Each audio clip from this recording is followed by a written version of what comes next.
In the headlines, protest rocks Lagos over hunger demolitions.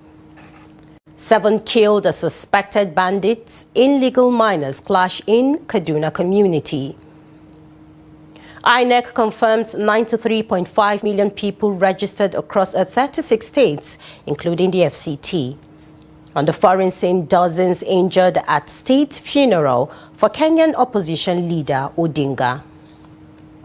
A warm welcome to News Update on Trust TV. I am Maimuna Bagudu.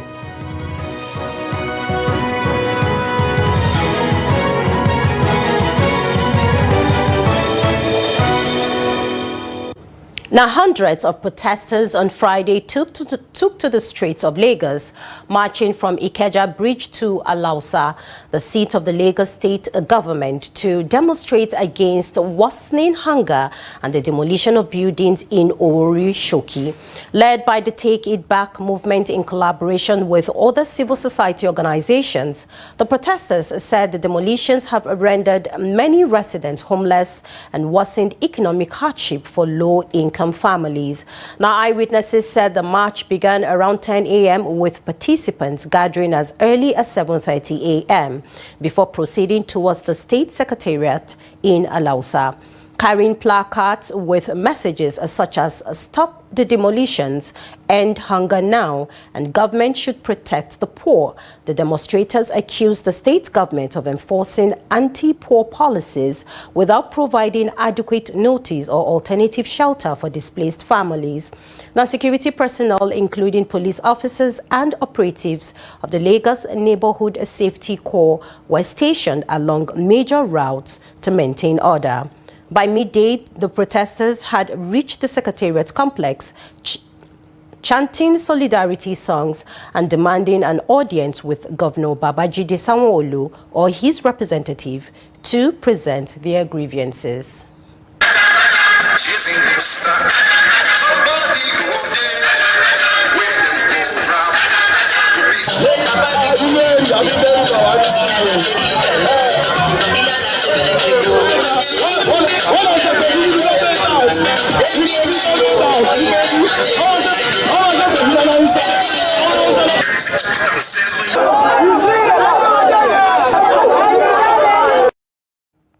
Now, at least 7 people have been killed in a violent clash between suspected bandits and illegal miners at Kuyele Ward in Borno local government area of Kaduna State. Now, residents say the fight erupted after a bandit from Zamfara State demanded a monetary levy from miners operating in the area. The bandit was reportedly killed and buried by the miners, prompting a reprisal attack from his gang. Now, during the retaliation, the armed group stormed the mining site, killing 7 people, including some miners. Security operatives have since been deployed to the community to forestall further violence, while several suspects believed to have fled from Zamfara have been arrested. The incident comes nearly a year after relative peace returned to Borno following government peace efforts. Now, residents are now urging the state government to ban illegal mining to prevent a further conflict. President Bola Tinubu recently described illegal mining as a major threat to regional peace and development, calling for it to be classified as an international crime. Now, at the aftermath of a banditry that led to years of mass killings, displacement of residents, rustling of animals, abandonment of farmlands, social and economic deprivation, Batsari communities are now grappling with abject poverty and shortages of basic necessities. For instance, one of the worst hit community is Madagamba Garba in southern Batsari town, the headquarters of Batsari local government area in Kaduna State. Now, Trust TV's Abdullahi Yamadi visited the bereaved community whose families, houses, education, health, social and economic well-being have been inflicted by the decades-long banditry. The report. Under the cloudless sky of Batsari lies Madagamba Garba with over 10,000 inhabitants, including young and old, trying hard to endure the scars of insecurity inflicted on them. Though enjoying a fragile peace, the tragic dilemma is when victims of banditry are left with no basic necessities. The dusty road that links Batsari with Madadabangarba and other communities used to be a path of livelihood as it led to farms, markets, and family compounds where the rhyme of rural life flowed in harmony. Similarly, the path also links Batsari town with about 12 other farming communities of Ghana, Torawa, Takalafia, Adari, Shanu, Dauradawa, Madadabangurasa, Burji, Yamazari, Welare, and Barankada. But today, this same path bears scars of fear. To be honest, we are suffering untold hardship due to this bad road. In fact, at many instances, especially when it rains, it used to be impassable. We are forced to abandon this route and pass through long distance to connect with Batsari town, the local government headquarters.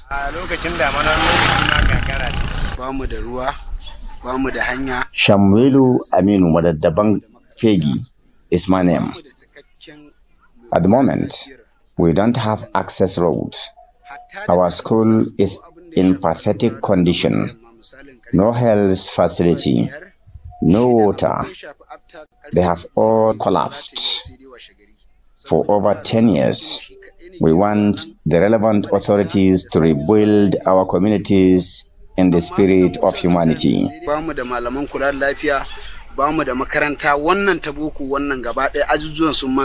For many years, the people of this area have endured relentless attacks from armed bandits.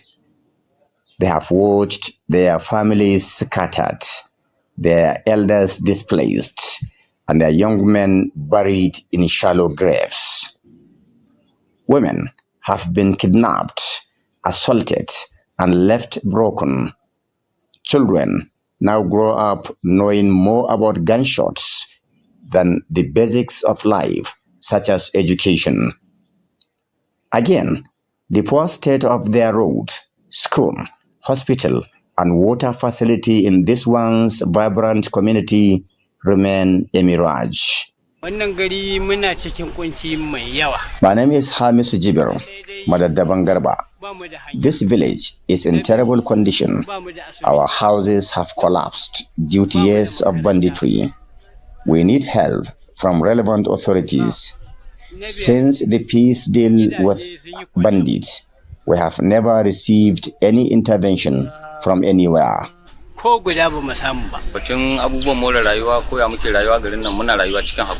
name is Aminu Abdullahi Madadabangarba. Now, we don't have basic necessities. In fact, we fetch water from a nearby stream for drinking and other domestic purposes, which is dangerous to our health. Please convey our request to our representatives. But for those who lost everything, the recent peace accord in Batsari local government was not just about pride. It was about survival. This reinforces the eagerness of the residents who now cry out for help from governments, donor agencies, individuals, and other corporate bodies to at least find a modest living, one that could open a window for future development.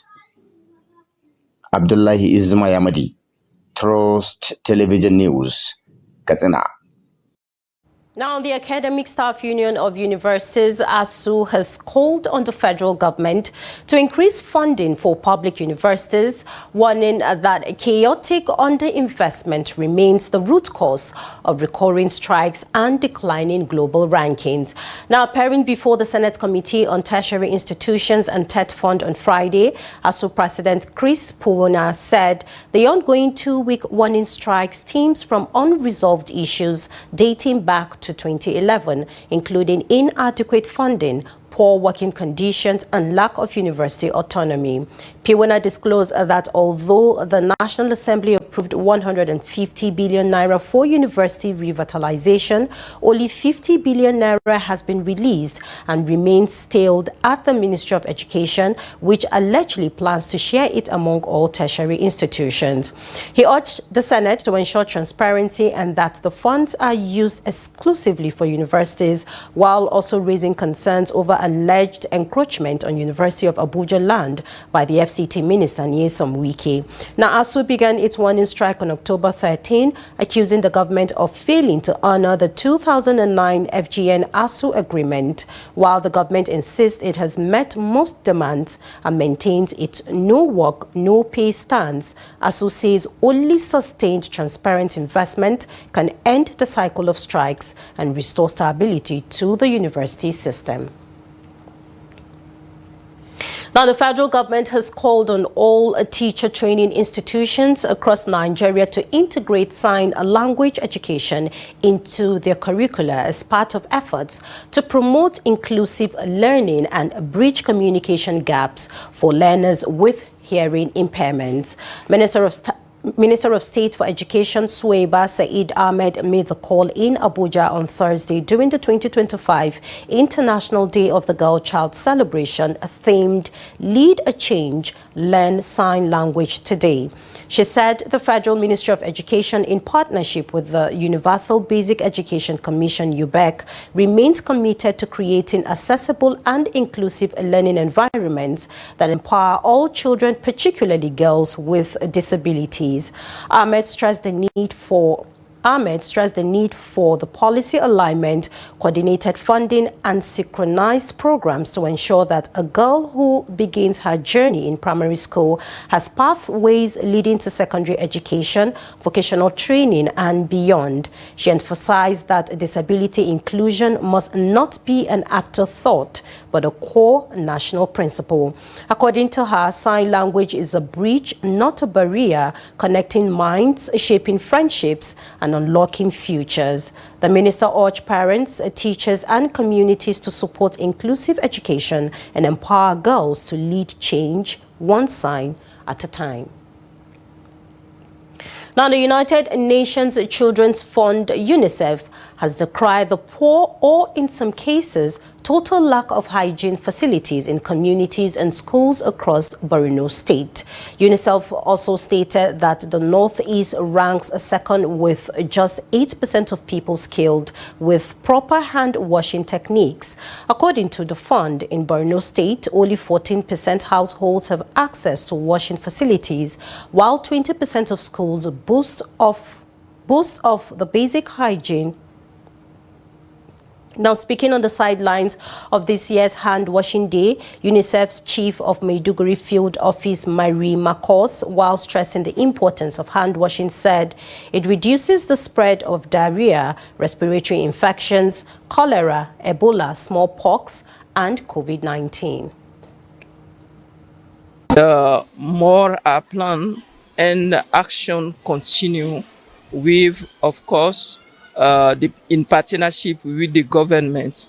Many efforts are done across different sectors as well. As you may know, WASH is not only in school for UNICEF, but also WASH in youth, colors to work in hospital, in a nutrition stabilization center to make sure that infection, nosocomial infection transmission should not impair the outcome of malnourished children when they are treated in hospital. It is our privilege for being among the selected school to come and celebrate the World Global Hand Washing Day. I want to also seize this opportunity to express our thanks and gratitude for government and UNICEF for supporting us all the days. Previously, children of this school were not fully aware of hand wash. But for now, after receiving the interventions from the UNICEF and government, we do organize or establish clubs such as environmental health club, hygiene club. APES Igbo Social Cultural Organization, Ohaneze Indigbo, has disassociated itself Southeast governors and ministers from the region from the October 20th, 2025 planned nationwide protest for the unconditional release of indigenous people of Biafra IPOP leader Mazi Nnamdi Kanu. Ohaneze Indigbo, in conjunction with the Southeast governors and Igbo ministers, said it has a grave sense of responsibility and a profound commitment to the well-being of the zone and the stability of the country. The Igbo group condemned the planned Sowore Atiku orchestrated protest focused on the release of Nnamdi Kanu. This is contained in a statement issued on Thursday by the factional Deputy President General Mazi Okechukwu Isioguzoro and Chief Chinyereze Thompson Ohia, the national spokesperson, and made available to journalists. It noted that the scheme allegedly funded by elements associated with Atiku Abubakar and his cohort seeks to exploit the genuine desire for Mazi Nnamdi Kanu's release and draw unsuspecting Igbo citizens into a dangerous and destructive venture.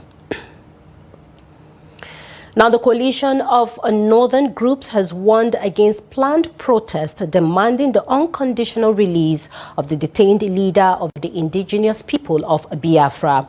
The protests are being championed political and social elites, chief of whom is former presidential candidate Omoyele Sowore.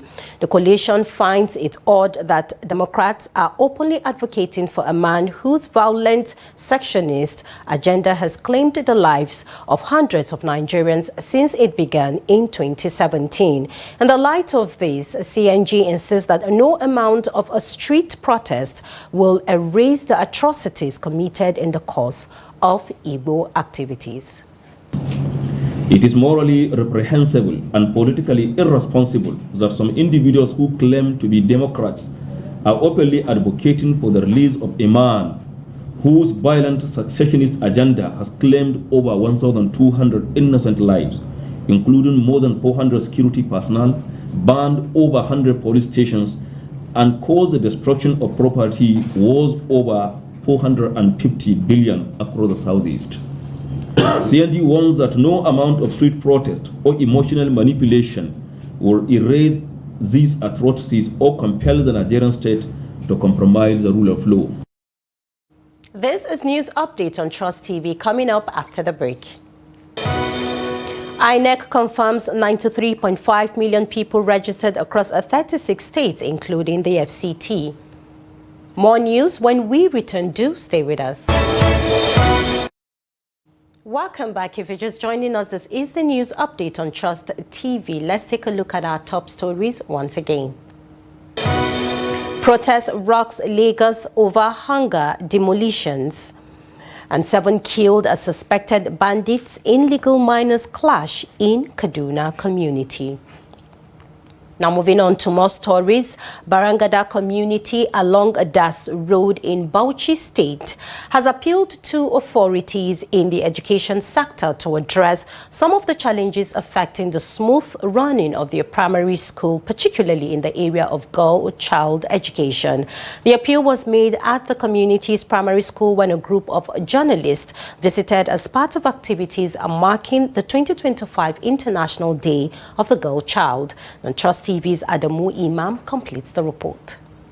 Barangada Primary School is located a few meters off the main road leading to this local government area from the state capital.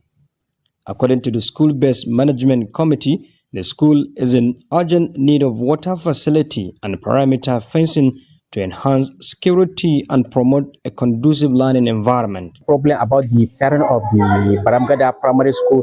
Most of the parents also, I see some of the parents, they cannot bring the children into the school early. Secondly, if the child will go for breakfast, some of them, they cannot come back in time. Secondly, the learners come to school without writing materials. The learners come to school without materials. The farmers go to the farm without a hoe. So that We are appealing to the authorities to come and improve the sanitation facilities in the school. Due to heavy rainfall, some classrooms also need renovation. We always do our best, but it is not enough. The government should show more presence in this school. Even fencing the compound will greatly improve our security. Meanwhile, the Journalist Group for Public Health Initiative and Development, J4PD, said they visited Barangada community to encourage rural families to enroll their girls in school and ensure they remain until completion before marriage. We have the culture of saying, okay, the girl child will only go to school for some time before she gets married. We want to see a situation where the girl child is in school, she's retained in school, she transits from primary to secondary school, from secondary school to tertiary institution, because the world now is where everyone needs to be educated. Even if she will not work, but let her have the knowledge so that she'll be able to take care of herself, take care of her family, and understand what the world is. Girl child education is what matters most to us now, and we appreciate the efforts of the J4PD group for recognizing us here in Barangada community. We will encourage our religious leaders, both Muslims and Christians, to enlighten people on the importance of educating the girl child. We sincerely thank God for this gesture and for the learning materials given to our pupils. Highlights of the visit included the distribution of learning materials to pupils, a move aimed at complementing government efforts towards improving girl child education, especially in underserved areas. Adam Imam, Trust TV News, Bauchi. Now moving on, the Independent and National Electoral Commission, INEC, has explained that the National Register of Voters for all 36 states and the FCT contains 93.45 million registered voters with 16 voters per page, requiring 6,018,661 pages. Now, according to a statement on Thursday by the Director of Voter Education and Publicity, Victoria Etamesi, printing the existing polling units in the electoral wards across the country, covering 176,848 polling units, would require 4,946 pages. Olumekun was reacting to recent requests by VC Otakpopo and Associates for certified true copies of the National Register of Voters for all 36 states and the Federal Capital Territory, as well as the existing polling units in the electoral wards across the country. Now, away from Nigeria, dozens of mourners were injured, some critically, during the state funeral of Kenya's opposition leader, Raila Odinga, as massive crowds surged to view his coffin on Friday. The tragedy came a day after security forces reportedly opened fire, killing at least 3 people during a separate public viewing of Odinga's body in Nairobi. The 80-year-old former Prime Minister and Democrat icon, affectionately known as Baba, died of a suspected heart attack while receiving medical care in India. Now, eyewitnesses said chaotic scenes erupted at the stadium as mourners pushed towards the coffin, leaving many with broken bones and breathing difficulties. Emergency teams rushed several victims to nearby hospitals. Odinga, remembered as a pillar of Kenya's pro-democracy movement and a 5-time presidential contender, leaves behind a towering political legacy that reshaped the nation's democratic history.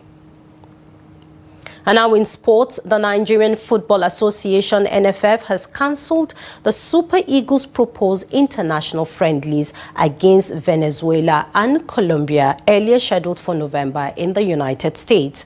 According to sources at According to sources at the Sunday Dankaro House, the decision followed a meeting of the NFF Executive Committee after Nigerian secured qualification for the 2026 FIFA World Cup African Playoffs set to hold in Morocco next month. The federation explained that the conciliation was to allow the team concentrate fully on the crucial playoff fixtures, which clash with the original friendly dates. The Super Eagles were to face Venezuela on November 14 and Colombia on November 18, but will now focus on their semi-final clash against Gabon on November 13 and the final on November 16, both in Morocco.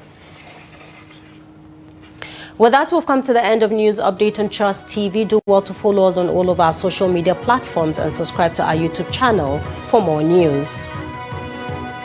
Join us at 9 p.m. for News Hour. I am Maimuna Bagudu.